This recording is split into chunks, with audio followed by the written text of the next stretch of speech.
que ya un poco adelante. ¿Cómo se hacía antes? Antes, digamos, del siglo XVIII. Aquí no voy a entrar en los romanos, árabes, etc., sino más o menos hablando de la historia de la ciencia moderna. Hasta el siglo XVIII no había, como ahora, que son científicos profesionales, ¿no? Nosotros digamos, trabajamos en investigación y nos pagan por ello. Antes, bueno, teníamos a los filósofos naturales, cuyo trabajo era pensar no solamente sobre temas que ahora consideramos científicos, sino un poco más amplio. Eso era antes de que las metodologías científicas realmente estuvieran bien establecidas. Y aficionados que, por decirlo, lo toman como hobby, ¿no? Porque en realidad para muchos de nosotros la ciencia es un hobby por el cual nos pagan. Pero en ese entonces no habían estas comunidades científicas, no habían estas revistas. Entonces, ¿qué cosa pasaba? De vez en cuando pues, se conocía un científico con otro, un investigador con otro, ¿no? Y se carteaba, ¿no? Yo estoy haciendo tal cosa, yo he hecho tal otra. Era una cosa más uno a uno, a través de cartas. Lo otro, la forma más común quizás de difundir los conocimientos de los científicos era a través de libros.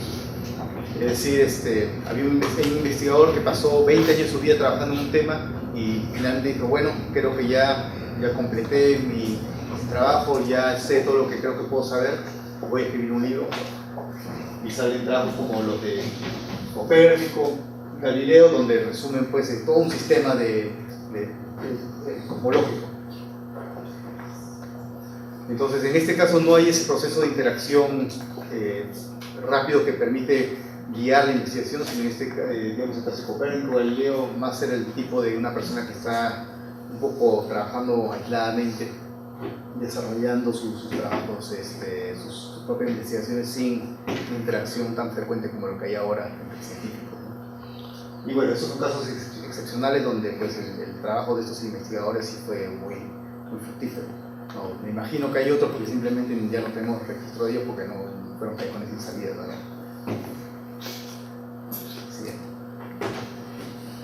En el siglo XVII empiezan a aparecer sociedades científicas. Ahora acá hay toda una corriente filosófica que, bueno, yo no voy a entrar en esos temas que no son los míos, pero en el cual la idea de que la razón es poderosa empezó a permear la sociedad.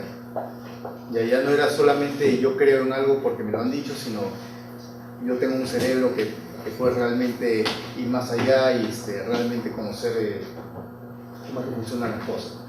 Entonces la ciencia empezó a cobrar popularidad, se volvió un hobby para muchas personas. En este entonces, bueno, la ciencia, como ustedes saben, es algo que requiere recursos y que no es lucrativo. Es decir, como hobby no es un hobby para cualquiera.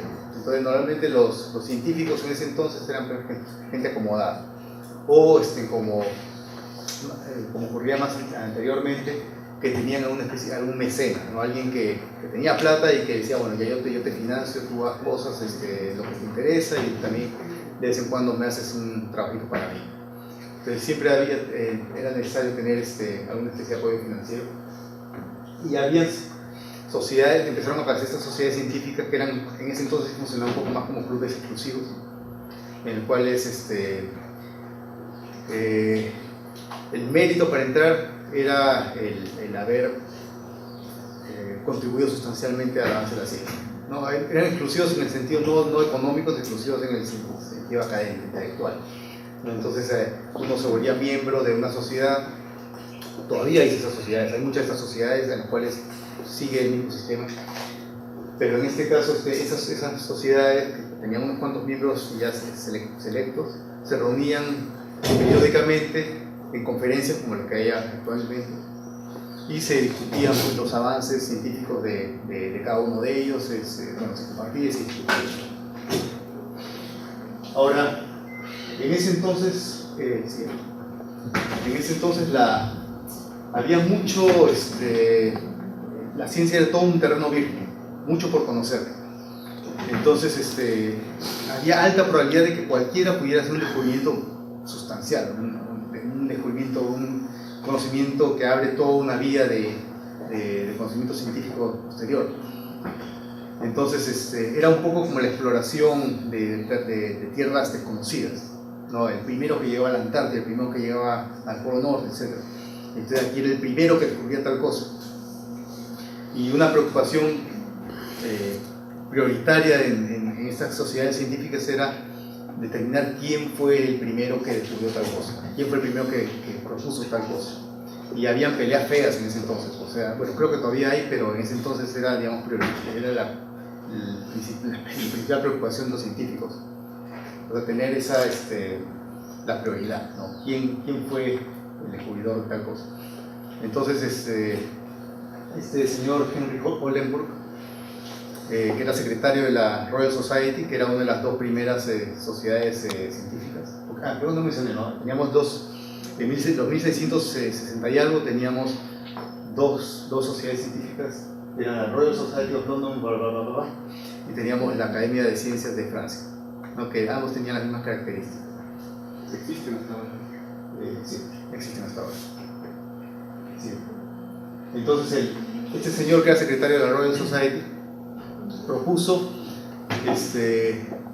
la publicación de una publicación periódica en la cual esas contribuciones científicas bueno, se publicarían, para la redundancia, en forma independiente de los científicos. O sea, los científicos tenían que comunicar a la Royal Society sus descubrimientos, y la Royal Society de ahí publicaba esos resultados. Y la preocupación esta de la prioridad se resolvía básicamente tomando nota bastante detallada de qué fecha había sido enviada el artículo o la carta o lo que sea a la revista, a la Royal Society. Entonces, ya con eso, la Royal Society tenía un registro de no necesariamente quién había hecho la investigación antes, pero quién la había comunicado primero, por puesta en mano. El primero que manda la comunicación, ese es el que tiene la prioridad. Y como es, digamos, la Royal Society ya es independiente, digamos, no hay lugar a queja. Entonces la Royal Society hacía eso, pero además no publicaba todo lo que le llegaba. En la revista que tenían, los editores tenían, no, los editores no, este era el primer editor de la revista, que es la Transactions de la Royal Society. Tenían un consejo científico que revisaba las contribuciones y decían, bueno, esto sí, esto no, esto sí, esto no. Entonces, era la primera revista de ese tipo con una especie de revisión por pares. En este caso no eran pares externos, sino era el mismo consejo de la Royal Society la que decidía si un artículo procedía o no. Entonces, de esa manera, ya la Royal Society iba no solamente estableciendo la prioridad, sino iba comunicando los resultados más sustanciales al resto de la sociedad. Entonces ese, digamos, se podría considerar el primer journal científico más o menos como los modernos. Este es justamente el primer número de esa revista de marzo del 65. Y esta es la introducción, bueno, esta es la primera página de introducción escrita por Henry Oldenburg, que es interesante porque explica por qué están haciendo esto.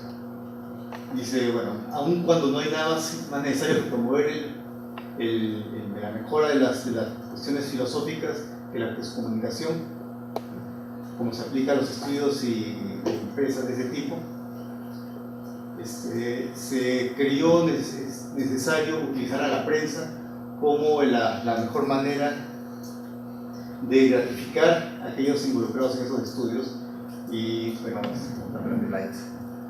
deleitarnos en los avances de tales conocimientos y descubrimientos. O sea, básicamente comunicar para que la gente pueda apreciar esos conocimientos. Pero,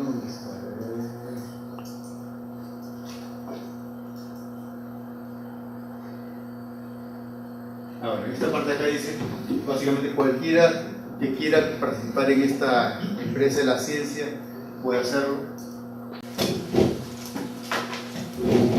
Bueno, ya después usted lo puede leer con más tranquilidad. Pero es bonito porque un poco bosqueja la forma como trabajan las revistas científicas actualmente, o sea, la filosofía de la revista, o sea, que es difundir los conocimientos, permitir que nuevos científicos puedan participar en la actividad de la comunidad científica. Y eso, como lo mencionaba, es lo que hace la ciencia una actividad tan democrática. No tiene jefes, no tiene requisitos más que el contribuir significativamente. Ahora, el peer review moderno, o sea, con revisión por pares externos, aparentemente se inició en 1931, pero en las ciencias médicas.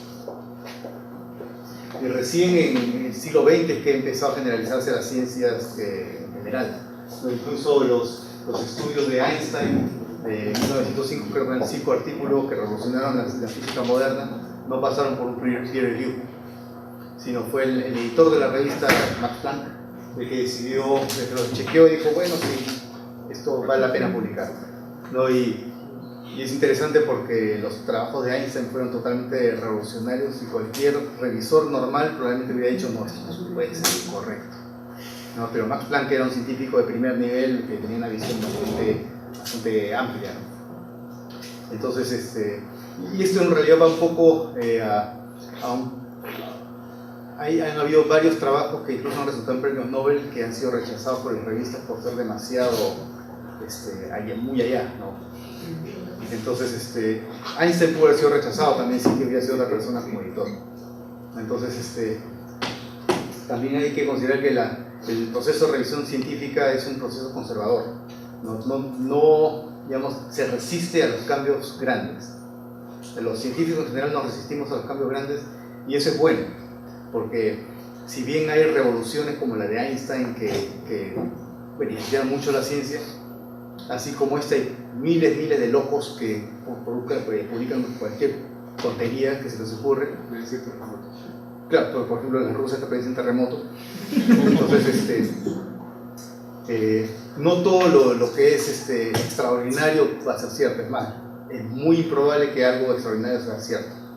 Entonces es bueno que la ciencia sea conservadora en ese sentido, que se resista al cambio y que sea por pura presión de la evidencia que esas nuevas ideas sean aceptadas.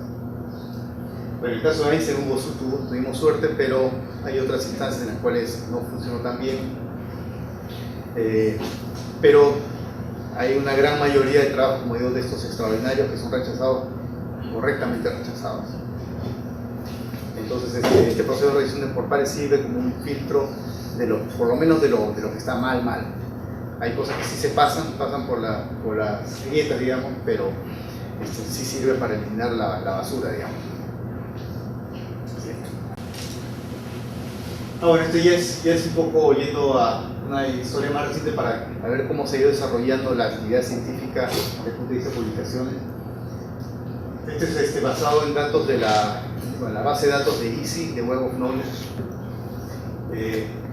Aquí en esta gráfica estoy mostrando el número de publicaciones en esta base de datos con la palabra clave climate, sobre el clima, del 90 hasta el 2010. Entonces, estamos hablando de orden de magnitud de aumento del número de publicaciones. No, digamos que en 2000 habían 600, ahora son 20.000.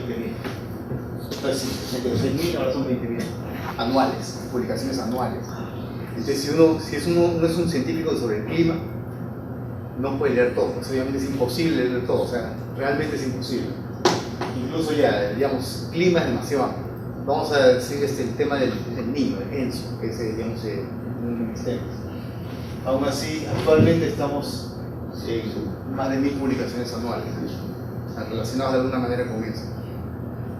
Entonces es imposible que cualquier investigador esté al tanto de todo lo que es publicado.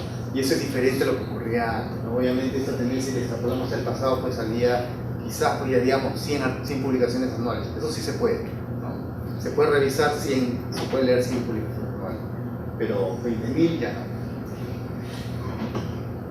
Sí. Ahora esa tendencia, por un lado uno podría decir, bueno, es que lo que pasa es que hay mayor población en el mundo y mucho más investigadores.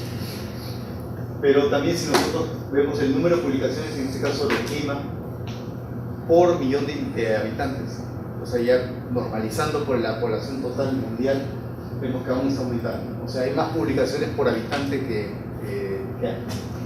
Y ya la explicación para esto puede ser bueno, que en general que la ciencia se está volviendo más popular quizás, que pueden haber más disciplinas científicas, porque la ciencia en sí está creciendo en cuanto a sus temas. Bueno, hay más investigadores por pobladores. También una tendencia que están viendo en los últimos años, que quizás es en mi opinión puede ser la principal, es que hay más presión para que los investigadores saquen publicaciones. O sea, ahora un investigador ya no publica un artículo cada 3 años, sino saca pues 3 publicaciones por año. Entonces hay una cuestión social presionando a los investigadores a sacar más publicaciones, lo cual no necesariamente quiere decir más contribuciones científicas o mejores, que son más publicaciones, más artículos. Puede ser artículos más chiquitos, pero son más artículos. Sí. Es interesante también que no todas son tendencias positivas. Es cuántas publicaciones, la fracción de publicaciones sobre el clima que se centran sobre el niño, sobre eso. Y aquí más bien se ve una subida y una bajada y parece que se debe a esa manipulación. Aquí eso no es un trabajo científico eso acá, pero el niño del 98 puede haber impulsado varios esfuerzos de investigadores en trabajar sobre ese tema. Y de ahí pasó los años y cayó otra vez. Por el 2010 no sé si ese dato realmente está correcto, pero también se podría esperar un cierto resurgimiento reciente porque han habido unas ideas nuevas que han aparecido en la comunidad que han estado motivando bastante el trabajo. Entonces, a lo que voy es que también hay un tema de modas, o sea, de temas que son corrientes, digamos, que pueden ser temporales, interesantes, pero que de pronto bajan otra vez. Que fue, digamos, parece una falsa alarma, ¿no? Una idea nueva, interesante que salió, muchos investigadores empezaron a trabajar sobre eso y de pronto pasaron los años y se dio cuenta que quizás, bueno, nunca hay una salida y desaparece. En el caso del niño eso no va a ocurrir porque el niño es un tema ya bastante grande, pero hay temas puntuales que pueden tener un pico y después desaparecer nuevamente. Sí. Y eso me toca ya. No sé, antes que nada, alguna pregunta sobre esto porque ya Jorge mostró que se puede preguntar y no hay problema. Aunque quizás deberíamos haber dicho al comienzo, pregunten, interrumpan, porque en realidad la idea de esto es, como dijimos, es un curso taller. La idea es interactuar con ustedes y aclarar sus preguntas. No es solamente nosotros darles, sino que puedan ustedes preguntar y mejorar este proceso. Además, creo que estamos bien con la hora, creo que me ahorré como 45 minutos. Así que no sé, ¿alguna duda hasta el momento? Sí. Una consulta. He visto en algún artículo donde el investigador manda y se demora, digamos, como un año en publicarlo. ¿A qué exactamente se debe eso? O sea, es por el tema mismo del... Eso está mejorando, pero en general, piensa cómo funciona esto. El autor manda el artículo al editor. Entonces ahí el editor tiene que revisar el artículo y tiene que decidir si es que sigue con el proceso de revisión por pares o si se ha rechazado. Entonces el revisor tiene que hacer ese tiempo primero. Después el editor tiene que hacer ese tiempo y de ahí el editor tiene que coger a los revisores, tiene que contactarlos, pedirles por favor, ustedes están interesados en revisar eso.